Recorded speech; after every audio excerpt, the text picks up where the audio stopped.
Before we dive in, just wanted to give a quick shout out to Matrixport, the sponsor of this week's episode and one of the fastest growing, largest digital asset platforms based out of Asia. More on them soon to come. We don't really pay much attention to what's outside the U.S. because economics says we're not supposed to. Everything is a closed system, when in fact it hasn't been a closed system in 3/4 of a century.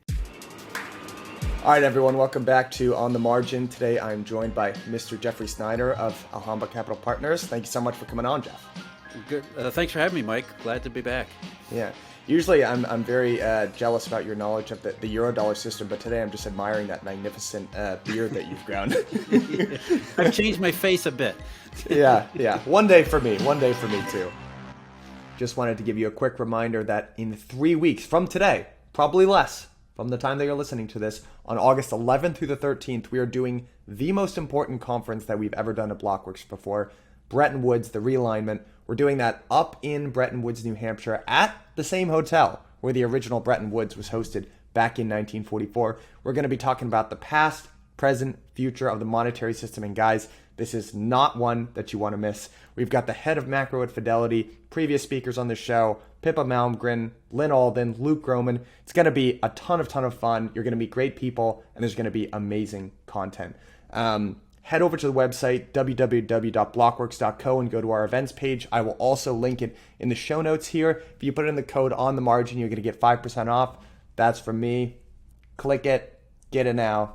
Thank you later. Let's get into it a little bit more and talk about, one of the almost challenges when we have conversations. I almost just don't know where to start because there's so much interesting knowledge that you have. But I'd love to kind of start with this idea that's become almost a popular narrative or meme, which is that the world is just awash in dollars right now. There's this money printer go burr, which we've been hearing ever since March of 2020 when the Fed stepped in a big way.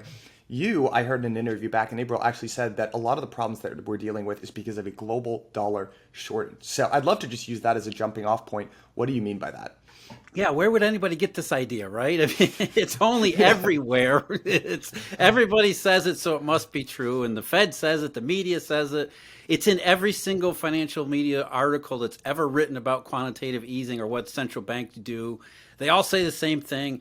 QE is pouring trillions of dollars in the real economy. So how in the world can it possibly be any different, right? I mean, anybody even asking that question comes off as conspiratorial or just plain insane, because it's not just a popular narrative. It's so accepted and so deeply ingrained, nobody even thinks that they should be challenging it, except for all the places where these things are actually real, where the monetary system is actually real. And when you look at what's going on in these places, these markets, these money markets, you say, something's not right here. Something's very different, because we keep hearing, as you pointed out, especially since last March, the Federal Reserve has flooded the world with dollars. I mean, Jay Powell went on 60 Minutes last May and said, yes, I flooded the world with digital dollars. I did that. We printed digital money. He lied through his teeth, but he did that. And yet we still see these markets that are telling us, sorry, what flood? There is no flood. It's just not there. So what we're saying is, going back to all the way to August of 2007, the first global financial crisis, which people still don't really understand was a global dollar shortage, was not a temporary one-off event. It wasn't like we had a dollar problem. It wasn't subprime mortgages. It was a global dollar problem. And it wasn't like that dollar problem was fixed by quantitative easing. And we'll get into why that was and the things like, what we mean when we say that. I think we'll talk about that a little bit later. But since 2007, 2008, what we've seen and what these markets are telling us is that the dollar system that exists, this global dollar system, it wasn't a one-off temporary event in 2008. It was a complete change in condition. Now, you can say it broke down, but I think that's almost too severe. The dollar system still works, but it doesn't produce enough dollars for economic growth or for economic uses and even financial uses too. So what we end up with is a condition where the system that actually is supposed to supply money in dollars into the global economy, into the global financial markets, doesn't supply enough of them. And as you know, and it doesn't matter whether we're talking about absolute levels or whatever else. I mean, even if the system is producing more dollars than it did yesterday, if it's not producing enough dollars, it's a shortage situation. And that's really what we've had since 2007 is a period of rolling dollar shortages that become more acute or less acute based on conditions. So when Jay Powell says, I flooded the world with money, he knows that that's not true. He's flooded the world with bank reserves, which are something else entirely. Yeah. So walk me through exactly how this works. Like, let's pick something out of there and just say the great financial crisis was not actually caused by mortgage securitization run amok, but actually it was caused by this global dollar shortage. Describe like why that first narrative may or may not be totally true, and how would a global dollar shortages have led to what happened in 2008? Well, first of all, the dollar, securitization itself was part of that dollarization, this Eurodollar trend in the pre-crisis era, because the point was, why would you want to securitize a bunch of illiquid mortgages? And the reason is to take advantage of these monetary resources that the Eurodollar system had created, including something called repo, or repurchase agreements. Repo is sort of the backbone of this entire system. And the reason you really want to create mortgage bonds and mortgage-backed securities is so that you have a liquid security that you can then pledge as collateral and repo. So even that was sort of an offshoot of the growth in the Eurodollar system to begin with. But specifically, focusing on repo and collateral, which was a major fault line and a major point of failure in the first financial crisis, mortgage bonds simply got to be, as in a lot of bubble situations, they got to be ridiculous. They got to be insane. It wasn't just subprime mortgages, but even some of the regular mortgage bonds. And some of the assumptions that were used to create these things and then value them proved to be false, and the system could not withstand questioning those valuations, and it couldn't withstand those assumptions becoming false. What I mean is that mortgage bonds were used as collateral and repo, which meant that huge financial players were funding their positions in this repo market using this collateral at specific valuations, at ridiculously high valuations in some cases. And as those valuations started to come down a little bit by little bit, what they found is that when you don't have the collateral, when the collateral becomes revalued in this system, there's really no alternative. You can't go to the Fed. You can't go anywhere else because you're depending upon repo market funding. So as the collateral starts to come down, it comes down in value. It's not used in the same way in the repo market.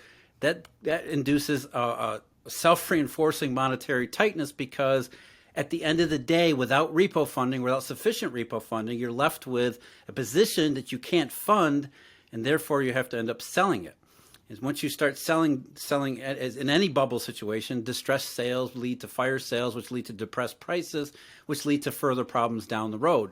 So in many ways, what happened in 2007, 2008 was classic case of bubbles coming undone, classic case of really a bank run, but with the one kind of quirk where it wasn't a bank run in the same way we might be familiar with the Great Depression, people lining up outside of banks looking to liquidate their their deposit liabilities into cash assets.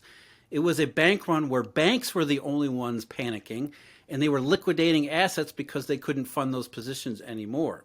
So the dollar shortage in 2007 and 2008 was sort of a classic case of a bank run, but it was in these markets and these monetary places that are hidden shadow money, that kind of thing, that you wouldn't necessarily or wouldn't immediately think of as being the same thing as a classic bank run.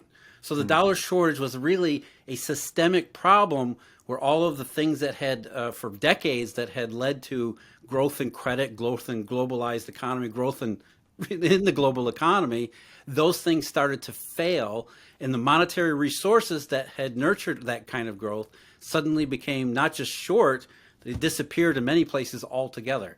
Collateral was one of those things, credit default swaps, derivatives. And what it really comes back to is when you look at this monetary system, what it isn't money. It's not like there's stacks or pallets of cash somewhere, in bank vaults, and that's where that's the money that backs the system. It's all really bank liabilities and bank assets. It's a bank-centered system. So it depends upon banks creating balance sheet space and then doing all of these shadow things, and therefore that's where all the growth comes from. So if you have banks that are retreating or coming up with problems, they don't have enough collateral, they can't lay off risk, they can't manage the risk, balance sheet risks the way they used to, that creates the negative pressure of balance sheets constricting, or just being restrained is enough. And that's where the dollar shortage come from. It's really the banking system that decides that we can't support the monetary efforts that we used to do beforehand. Yeah. So if I had to basically sum some of that up, and I'll I'll get my definition out and you can tell me how I'm wrong. But basically, if you had to define the Eurodollar system, you'd call it a banking system that uses the underlying collateral to supply money creation in the form of dollar-based derivatives, essentially, right? As opposed to actual dollar assets. So these offshore banks have the ability to create credit, money, whatever you want to call it, to fund overseas projects. But ultimately, then when that starts to reverse and the value of that collateral goes down and down and down, what they actually need is real dollars to shore everything up. And that's why you get these kind of persistent dollar shortages and financial crises. Or real collateral, because what you see then is that, there's all sorts of collateral in the system. There's risky collateral like junk bonds, or back then there was subprime mortgage bonds, which were a small part of the system. There was also a lot of regular prime mortgage bonds. So there's there's all sorts of collateral. And when one type of collateral becomes a problem, it herds everyone into the good types. And at the top of that collateral pyramid are U.S. Treasuries and U.S. Treasury bills. Those are the best of the best collateral. So one of the things you look for is when the prices of Treasury bills in particular, but also Treasury bonds start to go up, and you start to think, well, why are Treasury bonds going up so rapidly in price, yields coming down? One of the things driving that is a shortage of collateral. And that's what we've seen during these periods.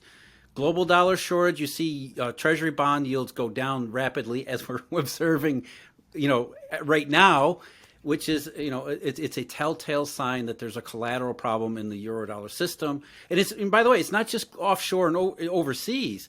The Eurodollar system intersects with the domestic system. Really, there's not really much difference there. I mean, most of the money and credit creation and balance sheet stuff that happens outside the U.S. just happens outside the U.S. But U.S. banks, even the domestic U.S. banks, are just as much participating in those offshore markets as anyone else. And there are huge credit flows, monetary flows. And that's another problem too that we talk about, is that the line between money and credit has blurred so much that they're almost interchangeable terms. So whatever a bank does and wherever that bank is located, chances are they're operating in this global monetary system. And there's really, you don't really want to make too much of a distinction between the domestic system and the offshore system, because it's really different parts of the same whole. Massive flows, cross-border flows between the U.S. and outside the U.S. And the major problem is that we don't really pay much attention to what's outside the U.S. because economics says we're not supposed to. Everything is a closed system, when in fact it hasn't been a closed system in 3/4 of a century.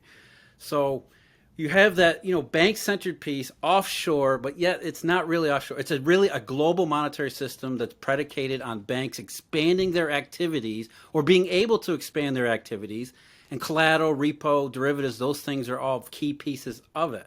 And when they start to fail, what we find is that there's really no recourse to it. Because as I said, you have bad collateral that's no longer usable in the repo market, or it's not usable in the terms that you want. Where do you go? You can't go to the Fed. Well, you can, but you can't really go to the Fed and say, I want to borrow collateral from you. I want to borrow collateral and then use it in the way that I want to. So it's a systemic problem, because we don't really have a backstop. We don't really have a central bank. And this stuff operates outside the United States in U.S. dollar terms. It's not actual currency. It's all just ledger money. It's all virtual currency. It's really a virtual currency. And there's really no top-down approach that says, okay, when this thing goes bad, how do we solve it? We'll just, we can't just get in there and create some elasticity in virtual currency, reserveless, global currency. Reserveless virtual ledger money. Where have I heard those phrases before? What's going on, everyone? Excited to talk to you about one of my favorite new companies in the space, a company called Matrixport. If you're a longtime listener of the show, you know we spend a lot of time talking about this crazy environment of low yields that we're all living in. The big question is, if inflation is around the corner, how are we all going to protect our wealth? Well, Matrixport has some really, really interesting solutions I think you should check out. And the big thing is they do so many things, it's almost hard to cover everything in 30 or 45 seconds or whatever we have here. 2 things that I want you to walk away with. 1, they allow you to earn up to 30% yield. 2, they are leveling the playing field between institutional and retail investors. A little bit of background about this company. They are one of the fastest growing platforms based out of Asia. The really cool thing about these guys, they're literally a one-stop shop. Everything you need: custody, spot trading, OTC, fixed income, structured products, lending, asset management. These guys literally do it all. When they walk me through the demo, my jaw was on the floor the entire time. Here's what they've basically done. All of those crazy structured products that are available to institutions that allow them to earn so much yield, they've basically taken them, packaged them up in a way that anyone can understand it, and they made it available to their entire audience of investors. That is just a freaking awesome thing to do, very cool mission, but also it allows you to manage your risk in a super sophisticated way and earn huge yields on this platform to protect you from the pernicious effects of inflation. So, for example, you can start earning 30% in APY on USDC today if you go to onthemargin.link/Matrixport. Again, that is onthemargin.link/Matrixport. I don't know what you're waiting for. Go check them out. Thank me later. You know what, actually, one really interesting point that you brought up there that I want to return to when we start talking about inflation versus deflation is this desire for a really pristine form of collateral in the form of U.S.-issued Treasury securities, and how that kind of explains some of the quote-unquote mystery that's going on right now in the bond market. But before we get there, I actually want to zoom out and just give some more context as to why this system really exists in the first place, right? If you go all the way back to the Bretton Woods Conference back in 1944, there was an economist there named Robert Triffin who pointed out what has since become known as Triffin's dilemma, which is this issue with being or this problem that arises consistently with being the issuer of the global reserve currency. So, Jeff, could you talk to us a little bit about what Triffin's dilemma really means and how that impacts kind of the growth of the Eurodollar system in general? Well, what he said was, look, you can't have a national currency tied to a reserve asset, in this case gold, be the international currency. Because let's start, what does a reserve currency actually do? It's something people don't even think about. Most people think, well, it means we get to, oil is priced in dollars.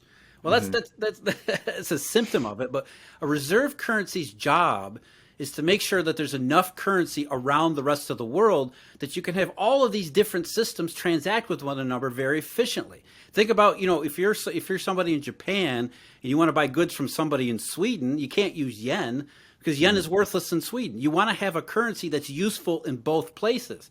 But in order to be useful in both places, there has to be enough of it in both places.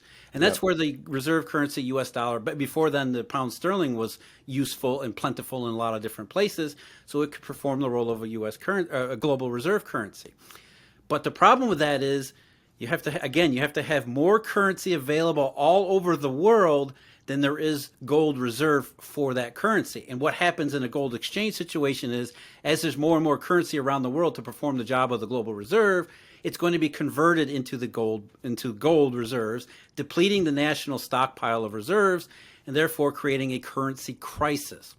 So what Robert Triffin said was essentially, he called it a paradox, which was that, look, you can't have a national currency backed by a supply of national reserves be an international currency because eventually it will lead to the destruction of that system, which is sort of what started to happen even in the 1950s, as early as the 1950s. You go back to November of 1960, there was a formation of something called the London Gold Pool, which was a bunch of countries got together, mostly European, and said, we're going to pool all our gold reserves together with the United States because the U.S. has already lost so much gold because there's all of these global dollars around the world, and we don't really know where they're coming from. And that's where the Eurodollar sort of started to come in the 1950s. And really, we have no idea where the Eurodollar actually came from. There's a lot of different stories and a lot of, it almost doesn't matter. But by the late 1950s, there was a centered on Europe, but a global marketplace for U.S. dollars, this Eurodollar system that developed. And a lot of it was because of Triffin's dilemma or Triffin's paradox. How do we get around this problem where we have U.S. dollars linked to national gold reserves? And the Eurodollar was sort of an elegant solution to that problem, especially because it was a bank-centered, reserveless, ledger money stuff that we don't necessarily link to the U.S. gold reserves, although some people did. But it was sort of an elegant solution, elasticity in a system that had become inelastic. And one of the reasons for that inelasticity was that in this globalized economy, post-war economy, sort of surprised economists and officials. They didn't expect closer cooperation, the need for more reserve currency, because it was always believed that national economies were isolated, closed off systems. And this globalized economy that came out of the post-war era sort of surprised me. And you need the monetary system, monetary resources, global reserve to make sure that happened. So you had this natural tension where there was growing and increasing demand for a global reserve currency with Triffin's paradox, which was a national currency tied to national reserves just wouldn't be able to serve that demand. It would always be too restrictive. And then in comes this global monetary, this Eurodollar system, which was, we won't even link to any reserves at all, but we can still provide the roles of a global reserve currency because it's essentially a bank-centered system, reserve list, ledger money, distributed ledger, all that kind of thing. Yeah, absolutely. I'd be curious to get your opinion on this. I mean, so maybe there are different, almost a set of criteria for what a reserve currency and a domestic currency is supposed to do. The definition that you just laid out there, which what you need from a reserve currency is that there needs to be enough of it for countries to make transacting more efficient and easy. Totally agree with that definition. But what I would also say, one of the things that a domestic currency needs to do is actually protect the time and energy of the citizens of that country, right? Because what you don't want to do is the government to be able to just print as much as they want, and then essentially they can redirect the time and labor of the citizens of that country. So one of the issues with being the issuer of a global reserve currency is that you're conflicting with these needs, right? From being the international reserve currency and a domestic currency. Because on the one hand, the US has this great, some would call it a privilege, some would call it an obligation to supply the rest of the world with dollars, which gives the dollar a very privileged status in some senses. But at the same time, that's actually not great in some senses if you are a citizen of the United States and you're essentially having your time and energy diluted by this need to supply the rest of the world with dollars. Would you agree with that idea, or am I off base? No, there's definitely a natural tension between those two assignments. Mm-hmm. And what Robert Solomon said. Robert Solomon was one of the early real students of reserve currency in the Eurodollar system. And what he said, there's three pillars to any reserve regime. The first is liquidity, which is what we just talked about, the elasticity. Mm-hmm. There's got to be enough of this currency so that it's available everywhere to be useful everywhere. The second thing is adjustment. And the adjustment function, I think, is somewhat misunderstood too, and probably mostly misunderstood, which simply means we live in a dynamic world. Right? The way we do business today is not the way we're going to do business 40 years from now. And the way we look back, the way we did business 40 or 50 years ago is nothing like the way we do business now. So you need a monetary system and a global reserve that can adapt itself with the times. And that's one of the things the Eurodollar did really, really well, because it started out in the 1950s, which we think of as an analog era of very limited capacity, and it moved with the times, especially communications technology and things like that. And so it adapted itself to the way business worked. You had a monetary system that was very adaptive to the needs of a globalizing economy. That's the second part of it. But the third part, getting to where you were, Mike, was confidence, right? We have to have confidence in this currency system, which is kind of the same thing as saying we don't want to be irresponsible to the domestic needs. We have to match these, the foreign needs, the overseas needs, the globalizing economy needs money with the domestic use of the dollar. And really the Eurodollar system, again, provided another elegant way to do that because in one sense, people didn't know it was the one creating the dollars. So they were hidden. We didn't know all this money was going in. But really, global growth never really, there was no disunity there. It wasn't like we were printing a bunch of money and it was a bunch of asset bubbles outside the U.S. that suddenly came home and caused all sorts of domestic problems. Oh my God, we've been printing money for all these, banks have been printing this virtual currency for all these years, diluting our hard-earned global domestic growth. That's not what happened.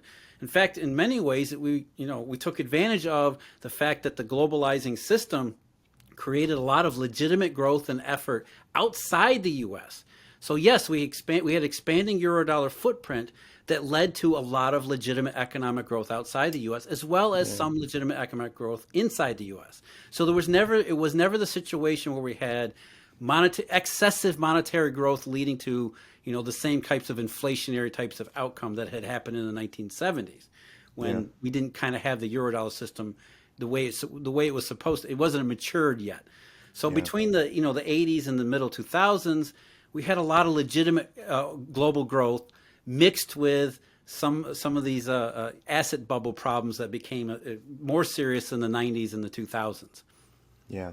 And the one last question that I want to ask you on this before we move into how this system impacts inflation versus deflation is, I do want to point out that a lot of folks in kind of our circles tend to point to inflation as kind of the big boogeyman, right? But I kind of tend to draw everything back to income inequality. For me personally, I think that's the most vulnerable vector that the United States has today, just because as a student of history, almost every period of major civil unrest has been preceded by record income inequality, almost down to a T. And when you look at these sort of conflicting, these tensions between being the issuer of the international reserve currency and a domestic issuer of currency, I think you could actually trace a lot of the income inequality back to these two tensions, right? Because there are policy decisions that have been made to protect the confidence in and strength of the US dollar, kind of at the expense of wage growth in the United States, right? And you can actually look, there's this great website, WTF Happened in 1971, which was kind of the death of the Bretton Woods system and where we finally went off the gold standard, right? And it's like, as soon as that happens, the amount of money that's out there goes like this, and wage stagnation goes like this, and just the gap. I mean, you can really see a lot of it started to happen in 1971 post gold standard. I wonder, do you agree that income inequality or wealth inequality is one of the biggest problems that we're facing today? And do you think the system overall contributes to it? Yeah, but I would disagree a little bit in the respect. First of all, August 1971, we were way off the gold standard in 1960. That's really what the lesson of the Eurodollar was. August 1971 was just the official close of the Bretton Woods system when it had ceased to function in any real capacity in the 1960s. And you could even make the argument of the formation of the London Gold Pool in 1960, the Bretton Woods was technically done. So this monetary, excessiveness, all this, I mean, the great inflation, all that, that came about before 1971. And that was really a function of monetary evolution, as we're talking about here. And really, it's hard to match up. Like, for example, you can't look at specific monetary statistics, first of all, because they were obsolete even back in the 1970s. But second of all, because you don't really know. Again, there's two roles for the monetary system. There's an overseas role and a domestic role. And if we see that, monetary growth and whatever you want to call it, repo market growth, for example, how much of that repo market growth is going to domestic side, making sure that the domestic economy has the monetary resources to grow and to create the sustainable situation where wages can advance, and how much of that repo market growth is, we need dollars overseas. We need dollars overseas so the rest of the world can grow, and how much of the rest of the world growth benefits those benefits come back to the domestic U.S. economy in the form of global trade, which has been deflationary. There's deflationary benefits to that. So it's really difficult to untangle the monetary system and, is it producing inequality in wages in the U.S.? Well, in some sense, maybe it is. But at the same time, it's also providing benefits that maybe we don't appreciate because it has lowered the price of goods all over, it has allowed technological adaptation, economic growth, industrialization all over the rest of the world, which has contributed to, the domestic system too. So I tend to take more of a holistic view of the entire global economy. But what you said is exactly right, though. When the thing breaks down, however it does break down, and we talked about August 2007 before, income inequality and inequality of opportunity, to me, that's the biggest thing. It's inequality of opportunity. That's where you really start to see these flashpoints. That's where these things become serious. When you have a period of prolonged breakdown where economic growth maybe isn't what it used to be. And again, it doesn't have to be like 1929, 1930, where everything just collapses. Economic growth could be growing, but growing at a different and slightly lower rate over a prolonged period. That's a huge problem. And the way that problem is going to manifest is in exactly that. The lowest parts of the economy, or the lowest tiers of the income part of the income section of the economy, that's where you're going to see lack of opportunity start to manifest, and that's where you're going to see discontent and malcontent manifest. And it becomes more than an economic problem, it becomes a political and social problem. And the longer it goes, the longer this lower growth rate continues onward, the more you're going to see that creep up the income ladder.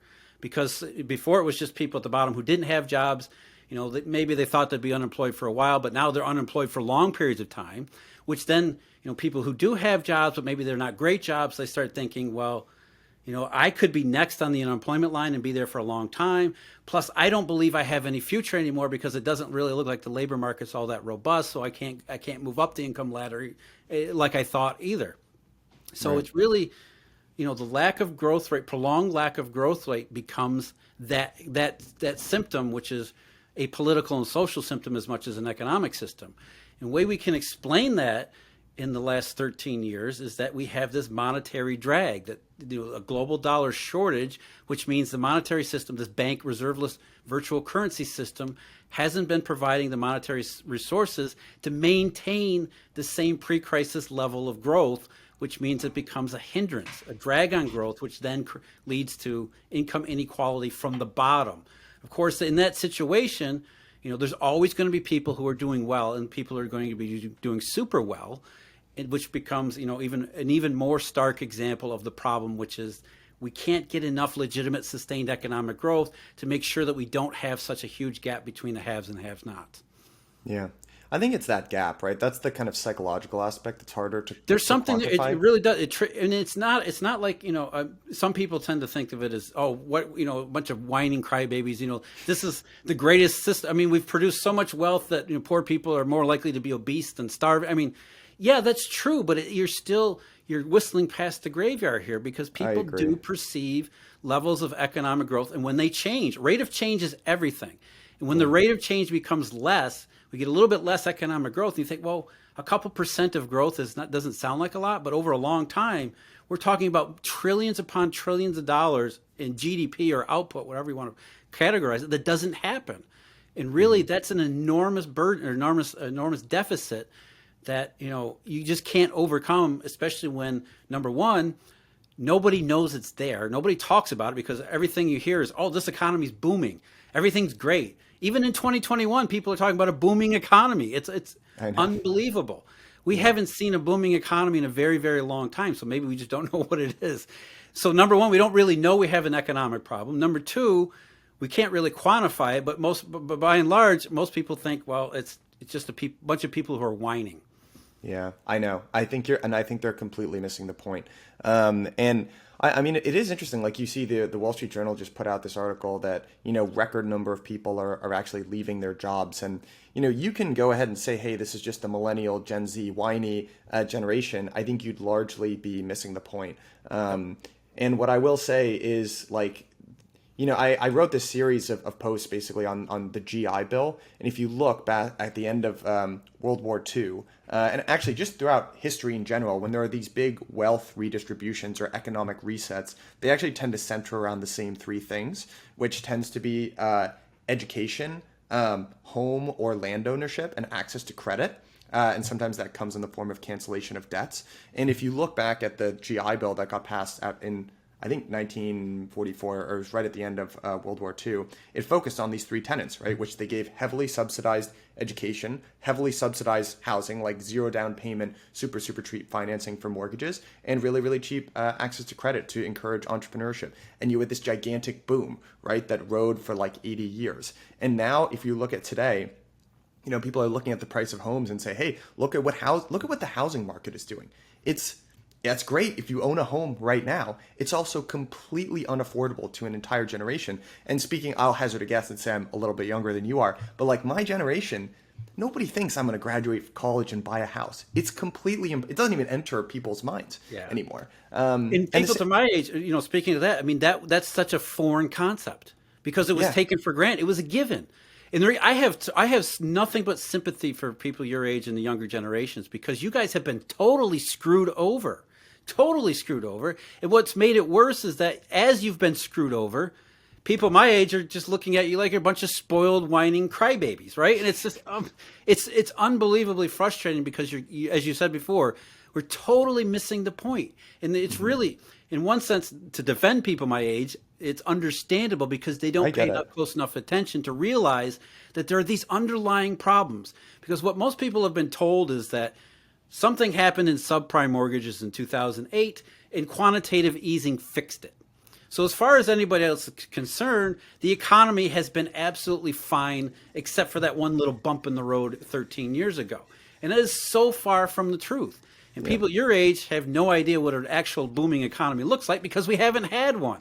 We've had this dollar problem that has prevented economic growth. And it's worse outside the U.S., where there's probably a little bit more awareness of the economic problem as well as the dollar problem, because outside the U.S., they do pay more attention to these things because they kind of have to. When the value of the dollar starts to go up, indicating dollar shortage, people outside the U.S. don't have the luxury of sitting back and saying, what's going on here? Because their own local currencies are getting pummeled. They're seeing all of the negative consequences of it. But by and large, it's still, again, it's a global problem. Lack of economic growth has manifested into all of these, primarily income inequality, but all these other problems too, which is, billionaires taking advantage of the situation because they have the ability to take advantage of the situation, whereas nobody else does, because the traditional format, economic, the rising tide lifts all boats. You've probably heard that before.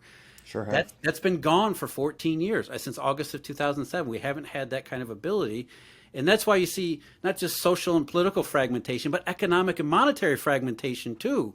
People, around the world are looking for alternatives because they can't even ask the right questions. They can't even get, the right frame of reference to say, what the hell is going on here? And I think it's worse for young people because they've grown up into a system that is completely broken, but nobody knows it and nobody knows what to do about it, which just makes it sort of, it sound like it's a hopeless situation. What you just said is complete. I mean, it's still ringing in my head. People your age I'm going to go to college, but I'm never going to own a home. I mean, that's just, that kind of despair and destitution is already should be ringing alarm bells, but it's gotten that to be that serious that we really should be paying more attention to these things. Yeah. And I'm not making, I don't want to say like I'm bemoaning my circumstance or anything like that. It's just funny because it does tend to trickle down into a whole bunch of different aspects of behavior. And people define, one of the defining characteristics of the millennial generation is that, we're focused on experience over things, right? And people have generally just said, they can't afford the things. They can't afford the things. I know. They can't afford I hear that all the time. I'm like, well, maybe they can't afford them. Yeah. It's like, it's unbelievable. Millennials hate cars. No, they can't afford. We're making broad generalizations here. We are. But the fact that we're making broad generalizations, again, it should be, alarm bells should be ringing here because, yes, they're broad generalizations, but they're true in so many cases that the broad generalization actually applies. Millennials don't like cars. Well, no, they can't afford them. And that's one of those, the economy's booming, but yet.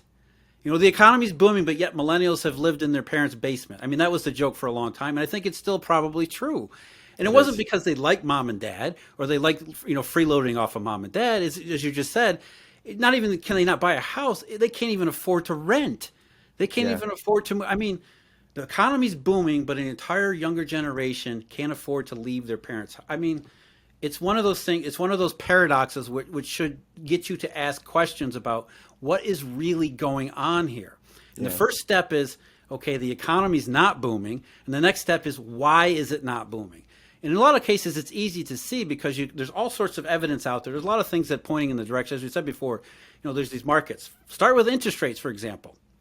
Bond yields falling is a sign of tight money, which is the exact opposite of what we're taught in school. It's the exact opposite of what you hear on Bloomberg every day. It's the exact opposite of what Ben Bernanke or Jay Powell says.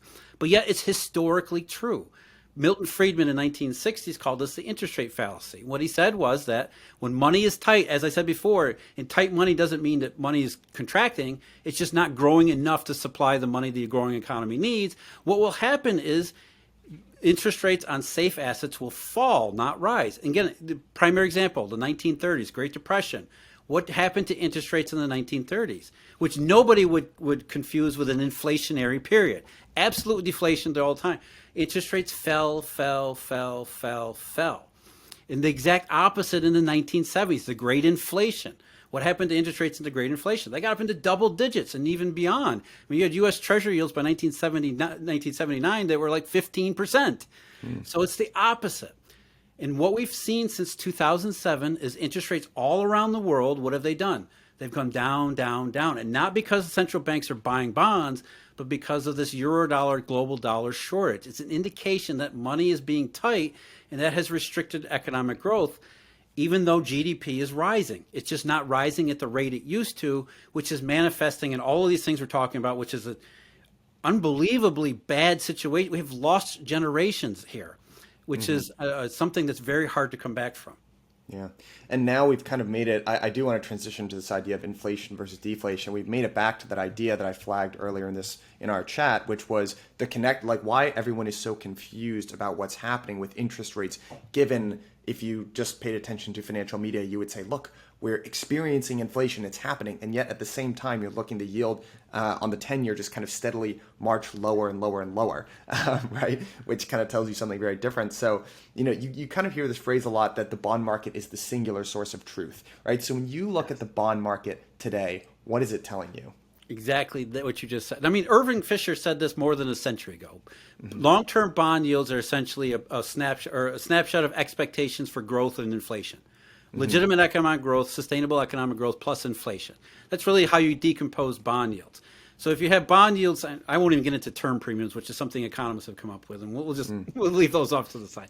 But by and large, if you see, again, interest rate fallacy, if you see bond yields falling, especially longer term bond yields, that's saying some combination of lower growth and lower inflation. Usually those two things together, which is the opposite of what we're hearing when we've been hearing over the last year or so, which is we started out with, Jay Powell's flooded the world with dollars, they're inflationary dollars, and then in comes the federal government along behind to just throw a bunch of money into essentially helicopter money, paying people, paying businesses, all this. How could this not be inflationary? And the problem is that they don't realize the deflationary background that continues to exist. It continues to be a huge problem, 13 years later. What the bond market is saying is that, okay, there was a period there, January and February, we had the sell-off and yields rose. We had a reflationary trade where the bond market said, there's a lot of stuff going in the right direction. We've got, Uncle Sam's all over the place. We've got vaccines and maybe an end to the pandemic. And that looked like growth and inflation might turn out to be a little bit better than as bad as we thought it would be in 2020. And of course, that so much was made of that, which wasn't really that big of a change. So even in the best days of inflation in January and February, the bond market was saying it was only a small probability change. The probability of growth and inflation getting better was, it bumped up a little bit, not a whole lot. And it bumped up a little bit from 2020 when we had the worst recession since the 1930s. So it wasn't like we were going from, bad recession to 1970s style inflation. The bond market just said things got a little bit better. That's all that happened.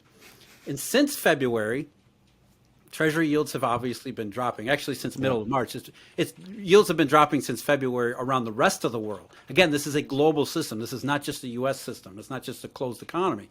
We have this global bond market signal that is saying, no matter what you see in the U.S. CPIs of late, no matter what you see in the U.S. goods economy, which has gone crazy, the rest of the global system is seeing rising deflationary or the return of deflationary forces that are becoming more and more significant.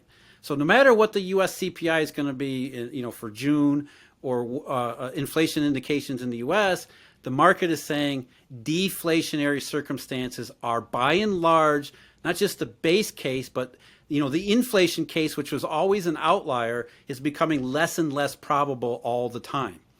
Yeah.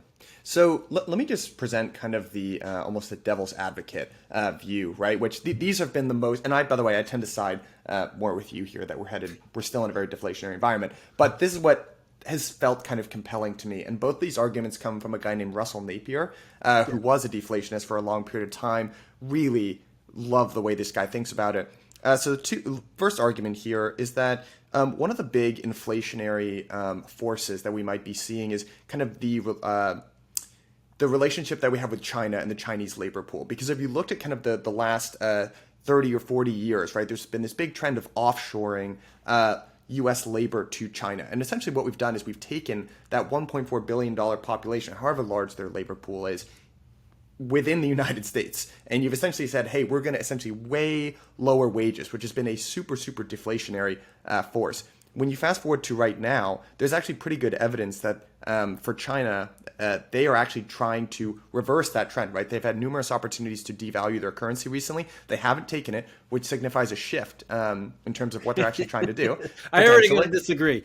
Okay. One more. Well, let's say even if you didn't buy that, let's say that there is certainly tensions in between China and the United States, right? There are political tensions, and maybe we're not heading towards a Cold War, but maybe there is more of an emphasis on reshoring production and bringing some of that labor back because of political, if not economic reasons, which should be very inflationary. So what would you say? No, I disagree. I think those things are exactly right. I think the U.S. and China are moving in different directions, but for very different reasons, and that it doesn't lead to inflation, it leads to more deflation. What we're seeing is the U.S. and China, the Chinese economy is essentially dollarized. People don't know that. CNY is dollarized. The Chinese cannot choose to devalue their currency. It's entirely up to the Eurodollar system. And if there are fewer Eurodollars, then the Chinese currency is going to fall, which is what happened in 2014 when we experienced a big dollar, 2014, 2015 was a massive dollar shortage that really wrecked emerging market economies. So it wasn't the Chinese devaluing their currency, it was the Eurodollar, global dollar shortage, which moved the price of the dollar up. Anything that becomes short, the price of it's going to go up. That means simple economics. So the Chinese, the PBOC does not control the exchange rate of their currency, which again, most people don't believe. We have this idea that central banks are omniscient and central to the monetary system, and none more so than the communist Chinese. I mean, you have an authoritarian government that's given the PBOC free rein to basically implement its authoritarian economic policies. And yet what you see time and time again is the PBOC is along for the ride. Whatever the Eurodollar does, that's what happens. So no, I don't believe that the PBOC has, is intentionally going on this path. They're starved of dollars like everybody else does. And what has happened in Chinese, especially monetary policy, has been a reaction to this dollar shortage. And you can see it right on their balance sheet. The People's Bank of China's balance sheet on the asset side is primarily made up of foreign assets, U.S. dollar assets that had built up over the pre-crisis period because they were a dollarized system. Since 2011 and really the end of 2013, no more dollars. Dollar shortage has meant that the PBOC, the monetary engine of the Chinese economy, which is dollarized, no longer has dollar resources to expand its balance sheet. And that has led to a whole range of problems which create internal monetary drags as well. So the Chinese economy has experienced a hell of a lot more problems and a hell of a lot more trouble than people realize too. The Chinese system is nowhere near strong. And in fact, that's what's driving, especially since the 19th Party Congress in October of 2017, this idea of quality growth rather than quantity growth. A major shift, major economic shift, which is a response to this overriding U.S. dollar, global dollar problem that has been in place since 2007. So this fragmentation between the U.S. and China is itself a symptom of the larger problem, which is the monetary shortage and the economic consequences of it. And so in that respect, it's just a further continuation of the deflationary trend. Got it. All right. Well, but yeah, look, what Russell said, we all know it's true. The U.S. essentially offshored its industrial capacity. I grew up in the Rust Belt. So I saw all those closing factories. I saw my friends' parents that got thrown out of work. All that stuff actually did happen. Yeah. The problem is that the reversal of that and what the Chinese called rebalancing, or now they're calling it dual circulation, which is the idea that the Chinese are going to build their own economic island that's no longer derivative of global economic they're not going to just become. You're not just going to be the factory of the world, so as they had been. It hasn't worked, and it's not going to. It's sort of one of those pie in the sky slogans that they come up with when they don't know what else to do. And that's really kind of the point I'm making here, is that these deflationary forces are driving Chinese economic policy as much as anything else. And as we see, really pretty much whether it's the PBOC or economic authorities, they are responding to these same Eurodollar conditions. In fact, just last week or the week before, I forget the exact day, the PBOC cut the RRR rate, which to me is a huge Eurodollar warning. What they're basically saying is, we've got dollar problems ahead, and we're getting ready for them. Yeah. All right, let's move on to this second point that Russell makes, because I'm not going to be able to debate what you just said. But which is basically that there was a big shift. There's this kind of, if you think about a bubble as a belief that everyone believes that isn't necessarily true or correct, there's been this saying for basically since originally the Greenspan put, now it's the Powell put, whatever, don't fight the Fed, right? Don't fight the Fed. You just called them omniscient. Some folks would call them omnipotent, but basically do whatever you think the Fed is going to do. Don't go against them. And at the same time that there's this it's canon, right, to believe that the Federal Reserve or central banks around the world control markets, that might actually not be true, right? And when you look at how that... I mean, that's the thing. It's canon in the media. It's canon in academic circles. In actual practice, nobody believes it. Again, that's why bond yields are the way they are. In the bond market, the bond market's not this little tiny sliver of, niche market. We're talking about the biggest thing human beings have ever conceived. And it's not just U.S. Treasuries. There's, German bonds, there's Eurodollar futures, there's derivatives. It's an immense, vast store of information. And all that information says, don't fight the Fed. What do you think we've been doing for the last 14 years and making money off it?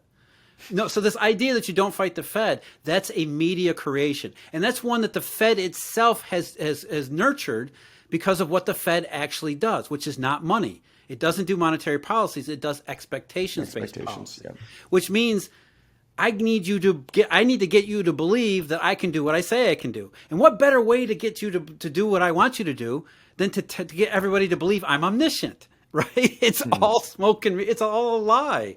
Yeah. And it's all a lie that's been crafted and created out of a bigger lie, which was the Great Moderation, which there was a Great Moderation, but the big lie was that the Federal Reserve was responsible for it. And what we've seen is that, no, it was this Eurodollar system maturing and spreading global growth and globalization around the world. The Fed had almost nothing to do with it. They rode its coattails. And that's why when it broke down in 2007, suddenly the Fed, which was supposedly omnipotent, this Greenspan put, where the hell was it?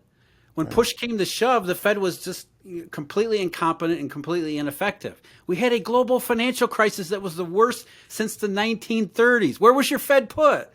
And the bond market said, wait a minute, all these things we used to believe, we've just seen in practice how it doesn't work that way. And that message has been reinforced time and time again over the last 14 years, where we've seen repeated dollar shortages, repeated breakdowns in collateral, repeated quantitative easings, which is another one of these clues that the Fed isn't what it is. If the Fed was omnipotent and omniscient, one quantitative easing would be enough, right? I mean, the whole name, quantitative easing. It's easing that I've picked the right number for. So why do you have to continue to repeat it if you've picked the right number?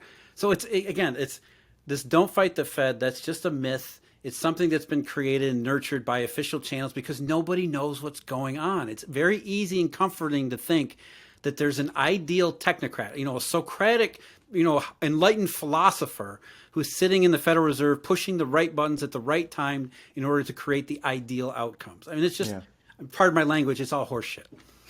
I mean, I don't believe that for a second. No, I know, but Mike, it's pervade everybody. But you're right. Outside the financial system, people don't even know how to read interest rates because of it. Yeah. It's a pervasive myth, but inside the system, it's not. People realize, you fight the Fed. Hell yeah, these people have no idea what they're doing.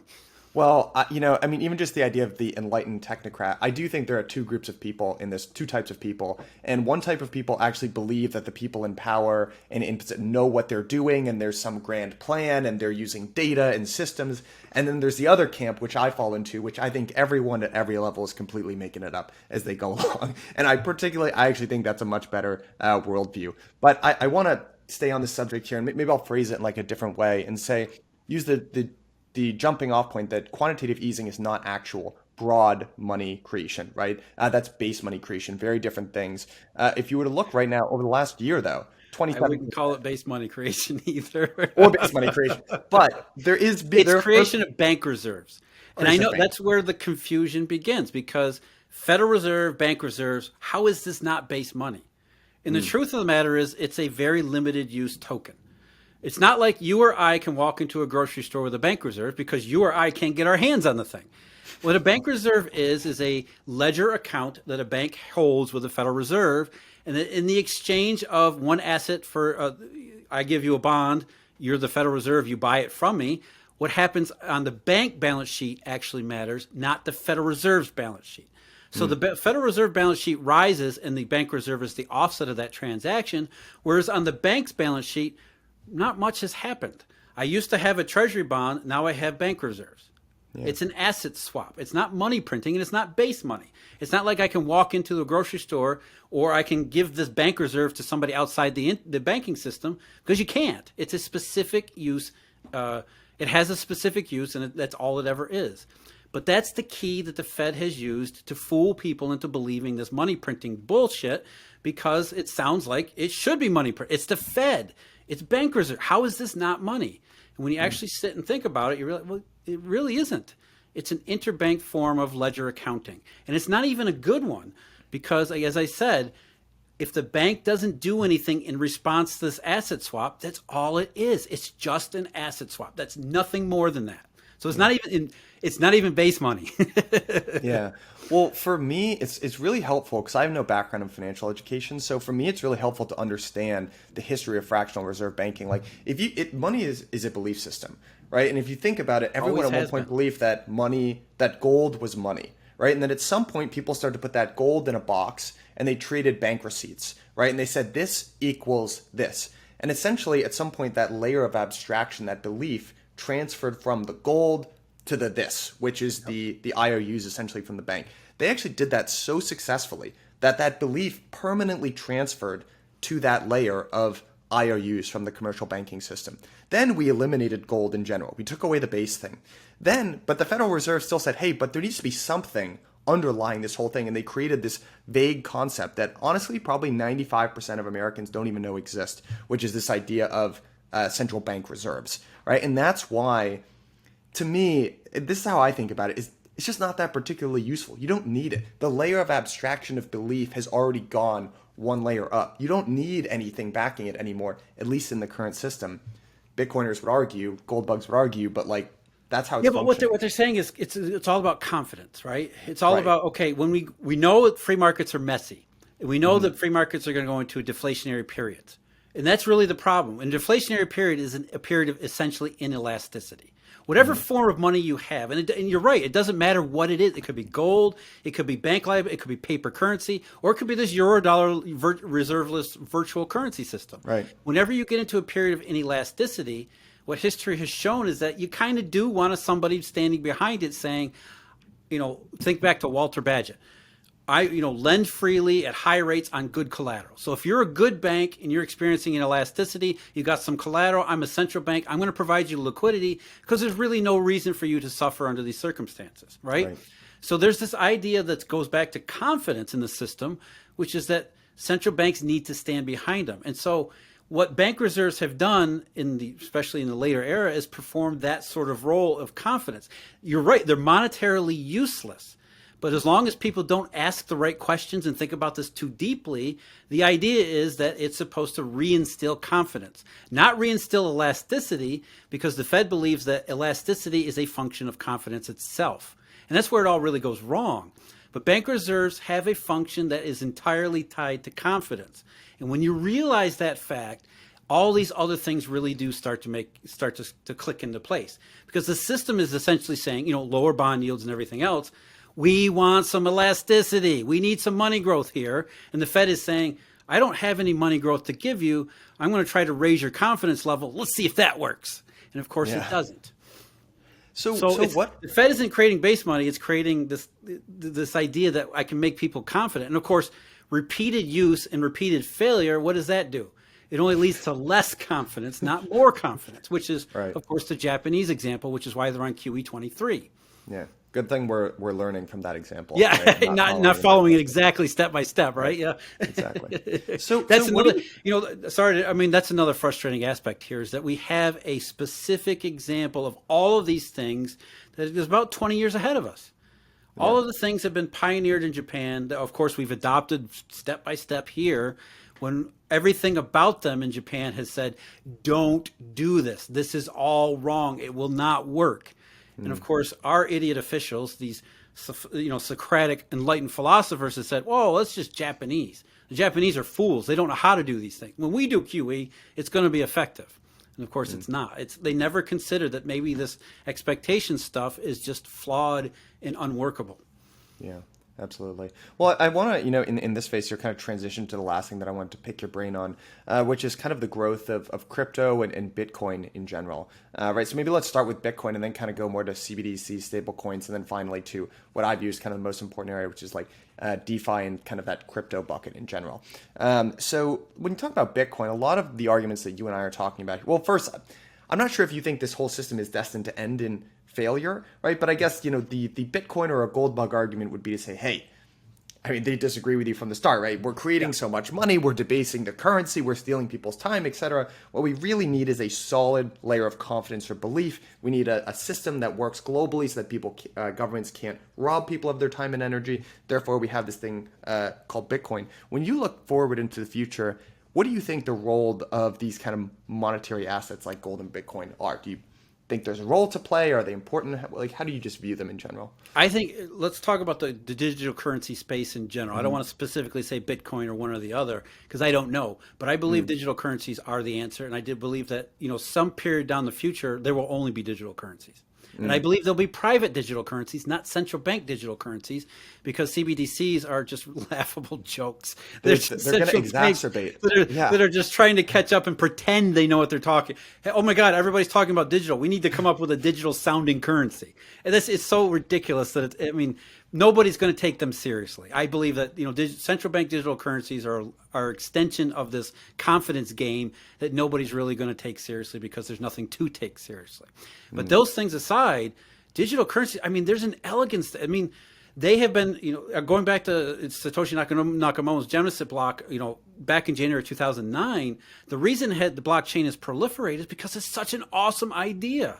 Now that it has been set free, because it's such an awesome idea, and because of this dollar shortage has opened the door for something to create, to take over the role of elasticity, not the money printing. That's what I argue. It's the elasticity that has led this technological revolution proliferate and advance, despite numerous attempts to struggle or to snuff it out and strangle it in the crib, so to speak.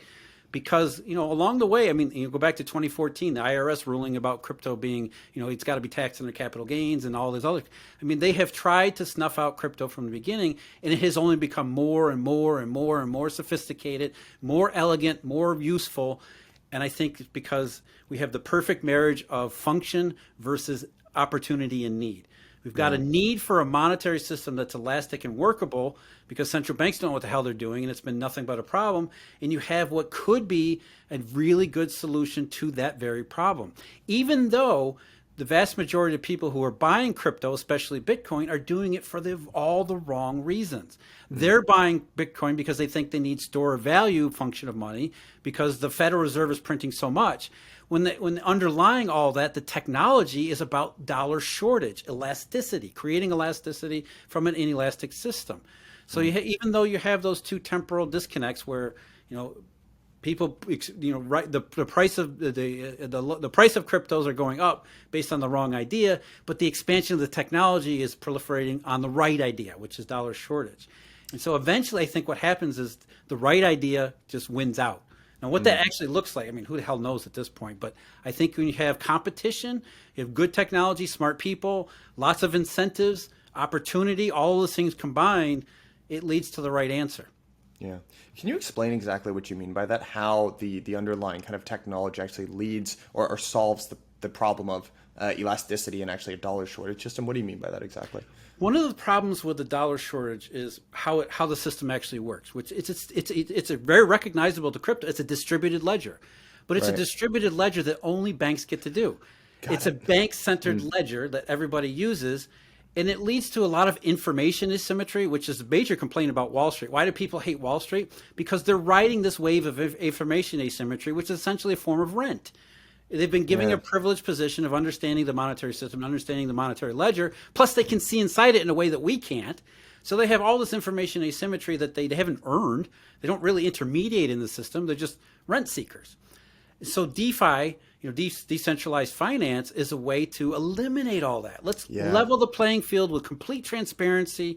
We don't need information asymmetry where we have a distributed ledger that everybody has access to. And what will happen is then it won't be the rent seekers who come out on top. It will be the people with the best ideas.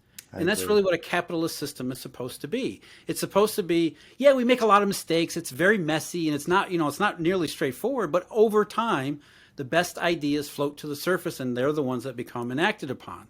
It's not about, all of these, again, rent seeking. It's about, almost meritocracy. And so I think that's the way to move forward and that's really the potential in blockchain technology is to level the playing field, transparency, all the things that are really missing. So the Eurodollar system was kind of that in the beginning, but it was a very narrow distribution of the ledger system, and over time it became essentially a problem where those using it and those developing it and those maintaining it were giving a privileged position, as the Austrian economists always say, cantillon effects.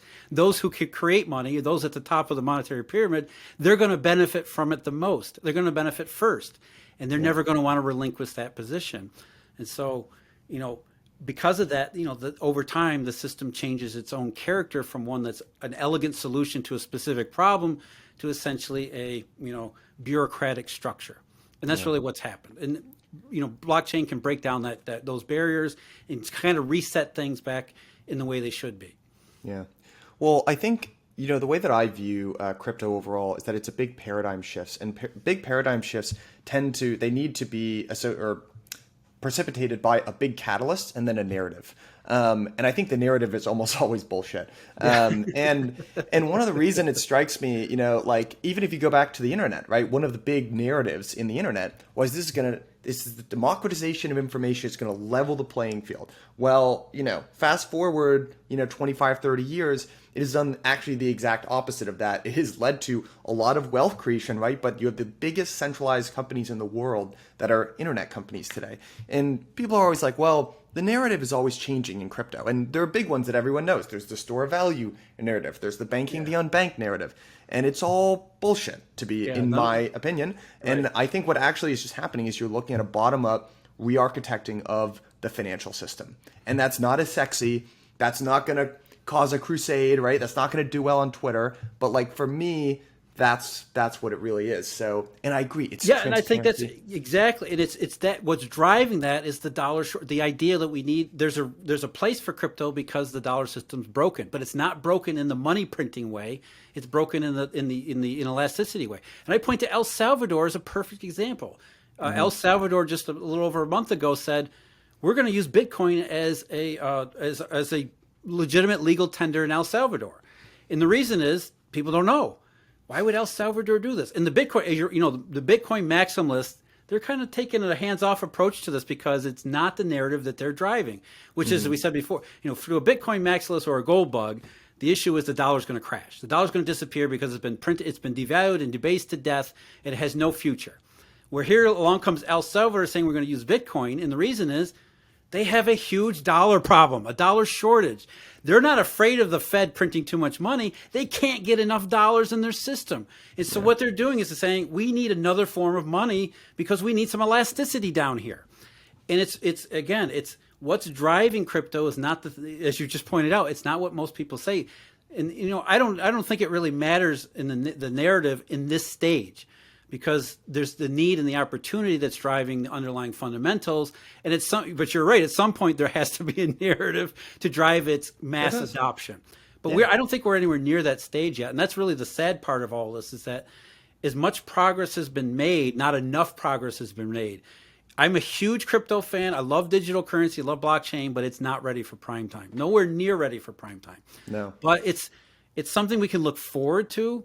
It's something we can look forward to positively and say that, yes, there is potential to get this right here. But as you just pointed out, there's also potential to get it really wrong.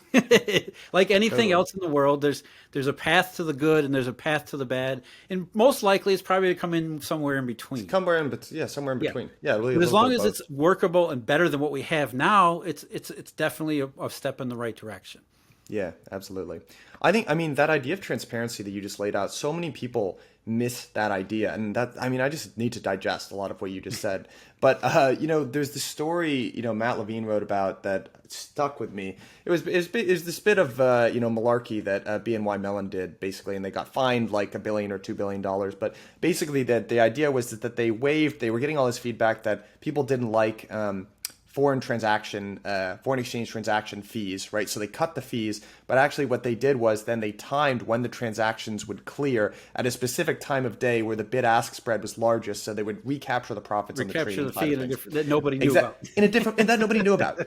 And to me, that's such a great example of why the system just sucks. And then the system is, oh, hey, you guys, you did something that should be illegal. Here's a little fine slap on the wrist. Businesses, Right. cost of doing business. And it's You're just more this- important than the peons who are getting screwed, right? Right. And that's what it really comes down. We need you banks because you banks are the center of the system, and we're going to kiss your butt because we need you. We don't need the peons because who cares about them? Yeah. And it's like, one other maxim. The resentment is understandable, even sympathetic, because a lot of it's true. Right. But it's also true that we need these banks. I agree. And that's where I come. I'm like, people think I'm a cheerleader for the Eurodollar way of doing business. I'm absolutely not.